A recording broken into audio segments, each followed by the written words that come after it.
राजाधिराज श्री सद्गुरुनाथ महाराज की जय।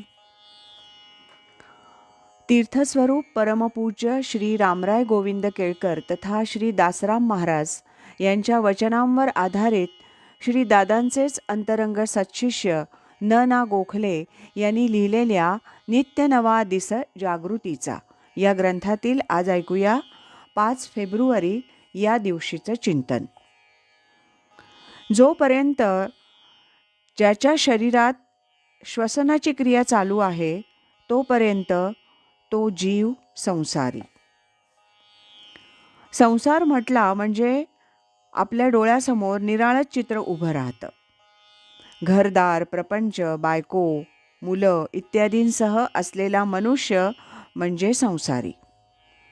जगण्यासाठी सतत काही ना काही करत राहणं हेच त्याचं काम.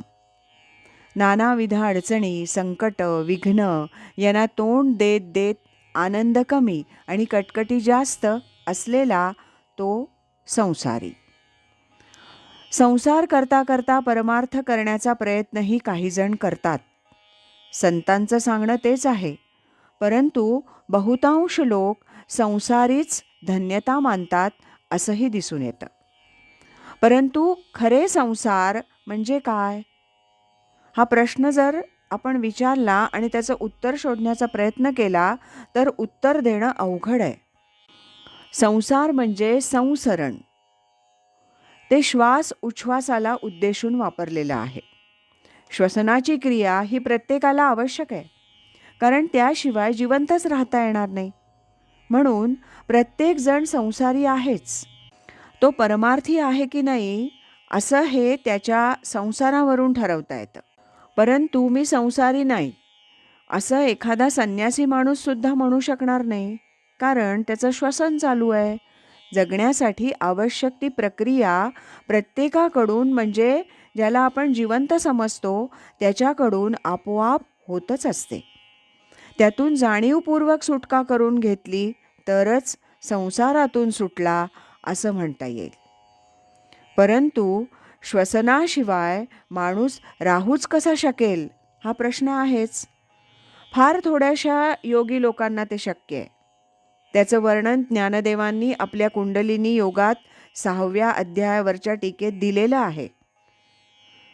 त्यांचे श्वासोच्छ्वास नासापुटीच होतात, बाहेर येत नाहीत आणि आतून बाहेर जात नाहीत. म्हणून संसाराचा व्याप कमी करावयाचा म्हणजे श्वसनाची क्रिया मर्यादित करायची. ती कशी होऊ शकते? एकाग्रता आणि वासनांचा क्षय या दोन्ही साधनांच्या द्वारे ती करता येते.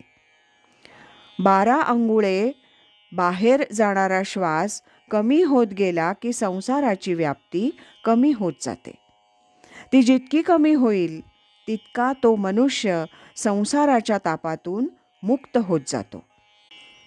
हे अनुभवायचं शास्त्र आहे, सांगून नुसतं विचार करण्याचं नाही. म्हणून कुणी चटकन संसार सोडतो असं म्हणत नाही. राजाधिराज श्री सद्गुरुनाथ महाराज की जय.